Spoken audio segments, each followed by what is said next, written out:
imagine you're giving love to an independent woman. I'm VIP, so they can see me. I'd be like, damn, now they're trying to hit on me. But I just do it, me don't care about them. It's like I'm on a cloud, me don't care about them. I got it from my mama, I thank her every day they keep their eyes on me. Terima kasih atas kesempatannya. Nama saya Vinky Alfionita, NIM 2012-210122. Di sini saya akan menjelaskan mengenai karakteristik keputusan manajerial. Karakteristik keputusan manajerial dapat dibagi menjadi 4, yaitu yang pertama risk atau resiko, yang kedua uncertainty atau ketidakpastian, yang ketiga konflik, yang keempat adalah lack of structure atau tidak adanya struktur. Lack of structure atau tidak adanya struktur dapat dibagi menjadi 2, yaitu keputusan yang terprogram dan keputusan yang tidak terprogram. Yang pertama, keputusan yang terprogram adalah keputusan yang dihadapi dan dibuat sebelumnya memiliki jawaban benar secara objektif dan dapat dipecahkan dengan menggunakan aturan sederhana, kebijakan, atau perhitungan numerik. Dan yang kedua adalah keputusan yang tidak terprogram adalah baru dan keputusan kompleks yang memiliki hasil yang tidak pasti. Assalamualaikum warahmatullahi wabarakatuh. Terima kasih atas kesempatannya. Nama saya Dimas Haidar Kusumajaya, NIM 2015-210-126. Di sini saya akan menjelaskan konflik. Konflik yaitu tekanan berlawanan dari sumber daya berbeda terjadi pada level konflik psikologis atau konflik antara individu atau kelompok. Konflik hadir ketika manajer harus memikirkan tekanan yang berlawanan dari sumber daya yang berbeda. Yang terjadi, pengambilan keputusan individual mengalami konflik psikologis ketika beberapa pilihan menarik atau ketika tidak ada satupun pilihan yang menarik. Contoh, manajer harus memutuskan siapa yang akan dikeluarkan, tetapi dia menginginkan satupun karyawan dikeluarkan. Ya, berikutnya adalah tahapan pengambilan keputusan. Yang pertama, identifying and diagnosing the problem, yang artinya mengidentifikasi dan mendiagnosis masalah. Tahapan selanjutnya, generating alternative solution, yaitu membuat beberapa solusi alternatif. Yang ketiga, evaluation alternative solution, yaitu mengevaluasi alternatif. Yang keempat, making the choice, yang artinya menentukan pilihan. Yang kelima, implementing the decision, yang artinya mengimplementasikan keputusan. Dan yang terakhir, evaluating the decision, yaitu mengambil keputusan. Terima kasih. Terima kasih atas kesempatannya. Nama saya Nurul Hidayatin Naima, NIM 2015-210-135. Di sini saya akan menjelaskan sedikit tentang menentukan pilihan. Yang pertama, pemenuhan kepuasan, yang artinya memilih opsi yang dapat diterima meskipun bukan yang terbaik atau sempurna. Pemenuhan kepuasan kadang-kadang merupakan hasil dari kemalasan. Di lain waktu tidak ada pilihan lain karena waktu yang pendek atau kendala lain yang membuat kemaksimalan tidak mungkin dilakukan. Yang kedua, pengoptimalan, meraih kemungkinan keseimbangan terbaik di antara beberapa tujuan. Misal membeli peralatan, kita tertarik pada kualitas dan daya tahan sebagaimana juga tertarik pada harga. Oleh karena itu, strategi pengoptimalan adalah salah satu yang terbaik di antara beberapa tujuan. Terima kasih atas kesempatannya. Saya Satria Wiraprajogo, NIM 2015-210-284. Saya akan menjelaskan tentang 5 cara melaksanakan suatu keputusan. 1. Menemukan bagaimana masalah terjadi di saat keputusan operasional. 2. Mengkronologi langkah yang diperlukan untuk keputusan operasional. 3. Membuat daftar sumber daya dan kegiatan yang diperlukan untuk langkahnya. Yang keempat, memperkirakan waktu yang diperlukan untuk setiap langkahnya. Dan yang kelima, menetapkan rasa bertanggung jawab di setiap individu. Terima kasih. Terima kasih atas kesempatannya. Nama saya Selviana Mulia Permatasari, NIM 2015-210139. Di sini saya akan menjelaskan tentang menerapkan keputusan.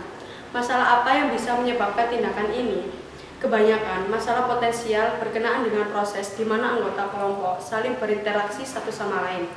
Terkadang salah satu anggota kelompok mendominasi ketika hal ini terjadi, seperti ketika seorang pemimpin yang memiliki kecakapan membuat preferensinya jelas, hasilnya akan sama dengan keputusan yang dibuat individu dominan. Dominasi individu memiliki dua kerugian. Yang pertama, individu dominan tidak memerlukan opini yang paling valid, bahkan didominasi oleh ide-ide yang tidak sehat. Kedua, meskipun preferensi orang tersebut melahirkan keputusan yang baik, mengumpulkan orang-orang dalam kelompok menjadi pemborosan waktu. Apa yang bisa kita lakukan untuk mencegah masalah?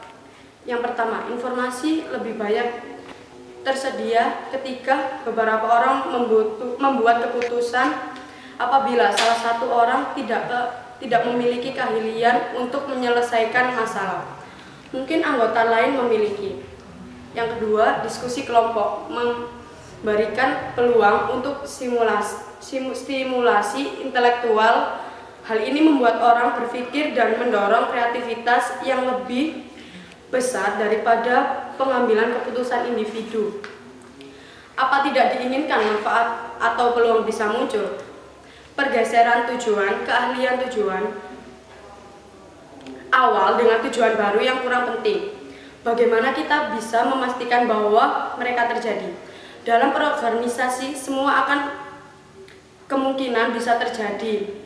Organisasi yang kuat dalam mereka yang siap dengan semua kemungkinan.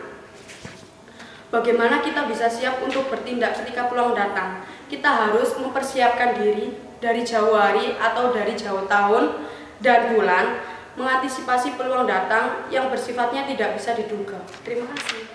Terima kasih atas kesempatannya.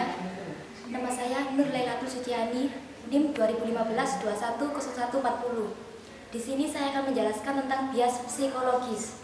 Yang pertama, kontrol ilusi adalah keyakinan bahwa seseorang memiliki pengaruh terhadap peristiwa meskipun ketika dia tidak memiliki kendali apa yang akan terjadi.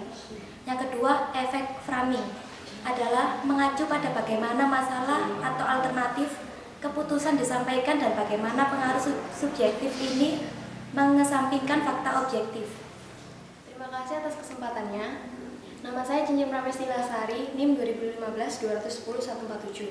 Di sini saya akan menjelaskan tentang potensial masalah menggunakan kelompok.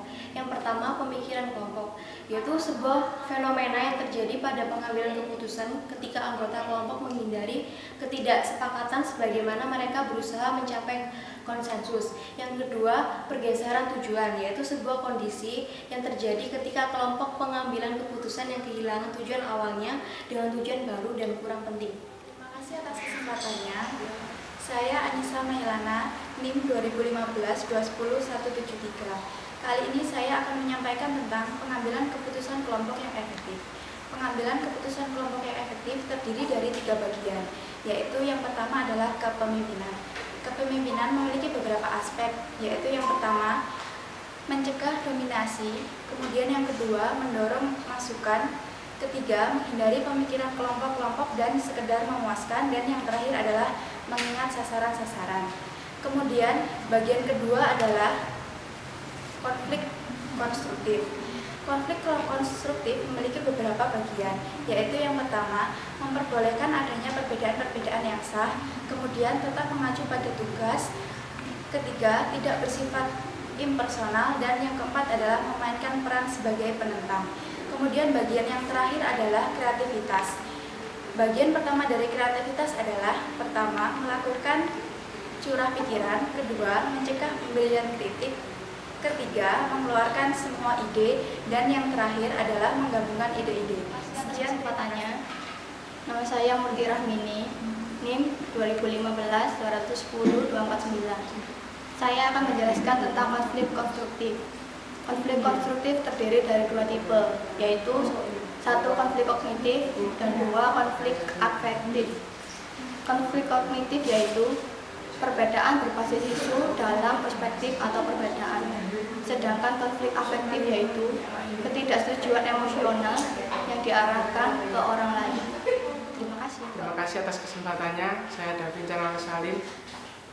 NIM saya 2015-210 dan 09. Di sini saya akan menjelaskan arti brainstorming atau curah pendapat. Brainstorming adalah sekumpulan orang yang menghasilkan ide, lalu idenya dikirim ke anggota lain guna mendapatkan tujuan yang terbaik.